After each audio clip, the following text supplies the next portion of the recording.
Hello everybody. Welcome again to Storytime from the Milledgeville Public Library of Illinois. The story we have for you today is about a rather unusual young woman and an adventure that she had. This is the story of Princess Kemang from Indonesia. In a kingdom next to a dense forest lived a princess who loved hunting and fishing and hiking in the woods. She had even served in her father's army. She was very good with the bow and the sword. Her name was Princess Kemang. She had served so well in the army that some even said that she was as good as the men at fighting. Some said she was even a little bit better because she wasn't just tough. She was also smart, and she used her head. Well, one day, Princess Kemang was on leave from the army. She had come home to visit, and she decided she wanted to go off on an adventure. So she took her bow, and she took her sword, and she whistled for her dog, and off they went across the hills on an adventure. And across the hills and down across the river and up into the forest they went, until, as they were walking up a hill, suddenly in front of her, Princess Kemang saw a very strange clearing. She had never seen this meadow before, and it was surrounded by a ring of trees that looked almost as though they were made more of shadow than of wood. Well, as Princess Kemang was standing there looking at these strange trees, suddenly a striped deer ran across the path in front of her. Well, quickly she pulled out her bow and she loosed an arrow after that deer. Now, Princess Kemang did not often miss what she aimed at, and much to her surprise, this time she missed completely. She didn't even touch that deer a little bit. Well, that was rather annoying. And so as the deer ran off into the forest, Princess Kemang began to track it, following it through the forest until finally she caught up with it. It was laying on the ground underneath a wild mango tree. Now, in Indonesia, they call that the Kemang tree. It was the same tree that the princess had been named after, the same type of tree. Well, as Princess Kemang began to approach, quietly and carefully, she pulled out her bow and arrow to shoot that deer. And suddenly, the wild mango tree spoke. And it said, "Princess, it is not safe to chase that deer. Do not chase it. It is not a deer at all. It is a tiger in disguise." Well, Princess Kemang knew how dangerous tigers could be. And so she thought for a moment, but really being told that this tiger had turned itself into a deer, that made her want to kill it even more. For it could be quite dangerous to someone if it appeared to be a deer and then it could turn into a tiger perhaps and kill them. That would not be good. And so Princess Kemang thought for a few moments, and then she realized what she could do. And she began to climb up the big wild mango tree. For tigers, they can climb trees, but deer cannot. And when she had climbed high enough into the wild mango, into the Kemang tree, she took out her bow and her arrow, and she shot that deer right through the heart, killing it instantly. And as soon as it died, suddenly it began to shimmer and shake, and instead of a deer lying on the ground at the foot of the tree, there was a very large tiger. Well, Princess Kemang climbed down from the tree and she made sure the tiger was very dead. And then she pulled out her knife and she skinned that tiger.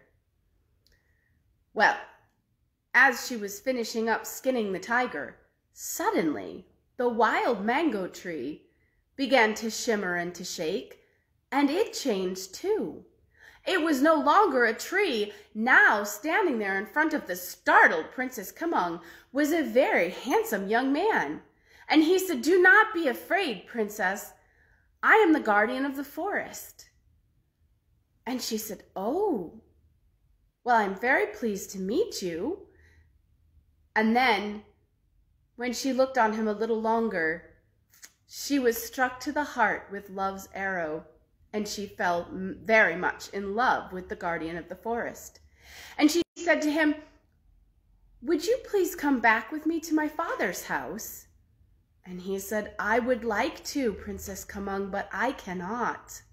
For you see, this land here, this is my kingdom, and it is under a terrible enchantment. And as I am the ruler, I cannot leave it. Until the enchantment is broken, I cannot leave my land. There are so many evil things wandering about here, and I need to protect my people and my land." Well, Princess Kemang understood that, and she also knew that she could not stay there herself, for her family would miss her if she did not return. And she said, "Well, I must go, but I will return someday, I promise." And the guardian of the forest said, "Very well, Princess, but be careful. There are still many evil forces in these woods. You must use your wits instead of your bow and your sword if you are to return home safely." And as soon as he had said that, he turned back into the wild mango tree. Well, Princess Kemang thought about what he had said for just a moment, and then she decided she needed to get home as quickly as possible so that she would not have too much trouble with the evil forces in the woods. And so she called for her dog, and she hurried down the path with the guardian's words ringing in her head like a clear temple bell. "Use your wits, not your bow or your sword." Well, as they were running down the path, Princess Kemang and her dog, suddenly, across the path in front of them, came a cat, wily and small and cunning and hissing at the dog. Well, the dog began barking like crazy. Bark, bark, bark, bark, bark, bark, bark, bark, barking at that cat. And Princess Kemang kept trying to shush him, but he would not listen to her. Well, suddenly the cat began to grow. As it hissed and growled at the dog, it grew and grew and grew and grew until suddenly it was still a cat. But it was a cat that was even bigger than the tiger that Princess Kemang had already killed. And with one giant gulp, the cat ate up the princess's dog. Gone. Well, Princess Kemang, she reached for her sword. That was her favorite dog that cat had just killed. But then she heard the words of the guardian inside her head again. "Use your wits, not your sword, Princess." And so she let go of her sword. And she thought for a moment. And she did not allow the anger and the pain of losing her favorite dog to turn her into the beast in front of her. And she turned away and she continued down the path towards her home. And as if it were tied to the ground just there, the beast did not follow her. Well, Princess Kemang hurried along the path, and she was coming close to the river. Now, when she had come across the river the last time with the dog, they had simply walked across in a shallowish area. It had been up to Princess Kemang's waist, but she had been able to get across the river no problems. This time, when she got close to the river, she could see that there was something in the river. And when she got even closer, she could see that there were a lot of crocodiles in the river. Oh dear, crocodiles were very dangerous. Well, she wasn't sure how she was going to get across, for this was the only place where she could cross the river. And so she stood and she looked for a bit, and she thought those crocodiles looked very hungry. Well, the biggest crocodile swam up close to the bank, and he looked at her and he said, "Princess, you see before you 1,000 crocodiles. Try to cross this river, and you will be our next meal." Well, there was nowhere else she could cross the river.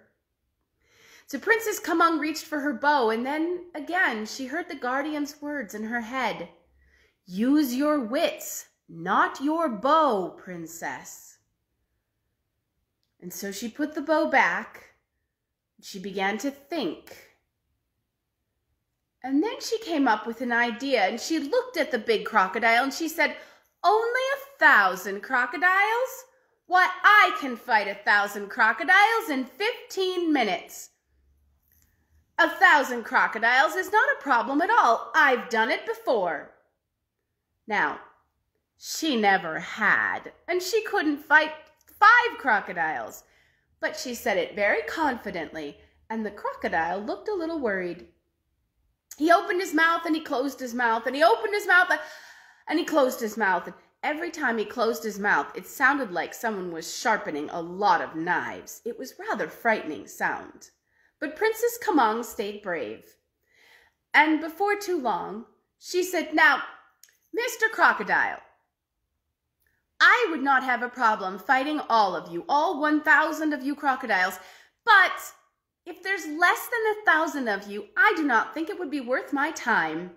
So, all of you crocodiles there in the river, all of you, line up in a line, right here, right here.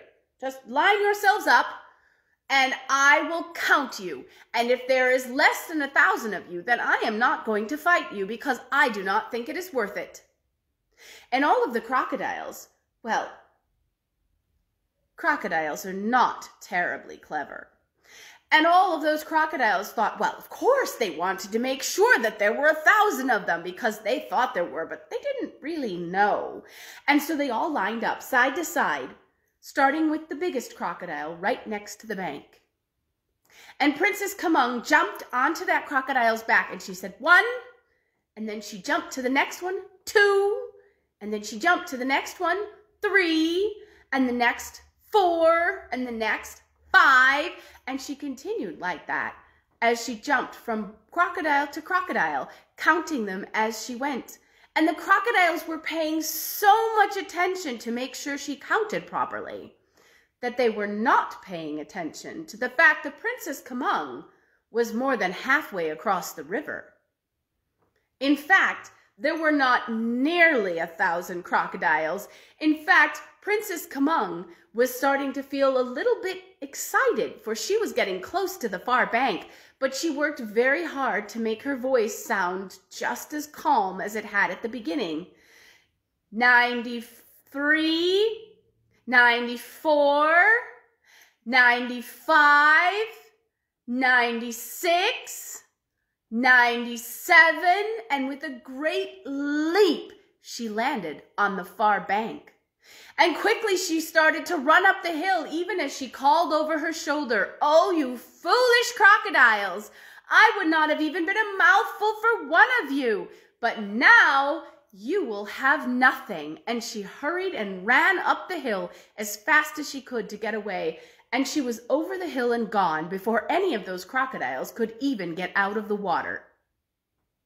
Well, Princess Kemang ran on home and she told her parents what had happened. And they prayed very thankfully at their altar to the guardian of the forest, thanking him for protecting their daughter.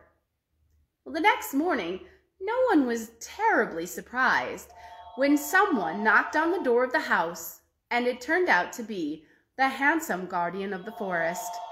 And he said, "Because Princess Kemang got away from the crocodiles and from the cat and all of the other evil things in my kingdom, the spell that was on it, the enchantment has been broken. My kingdom has come back to what it normally is. It is the way it should be, but now it needs just one more thing. My kingdom needs a queen." Well, Princess Kemang was very happy. to marry the handsome guardian of the forest and to become the queen in his kingdom. And so they were married, and they lived very happily together. They were able to wander the hills without any fear of running into a tiger, or swim in the streams, which no longer had any crocodiles in them, and they could walk up to the meadows and sit there hand in hand and talk, or visit with the people in their kingdom, or take care of the animals that lived there. And they lived very happily. They had 3 daughters.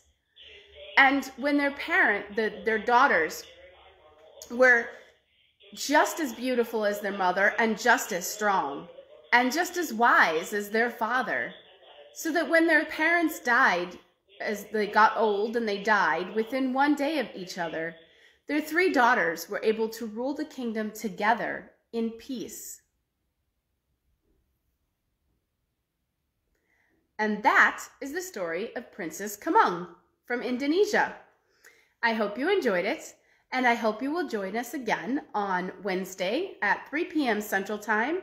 We will have another story for you from here at the Milledgeville Public Library of Illinois. See you later. Bye.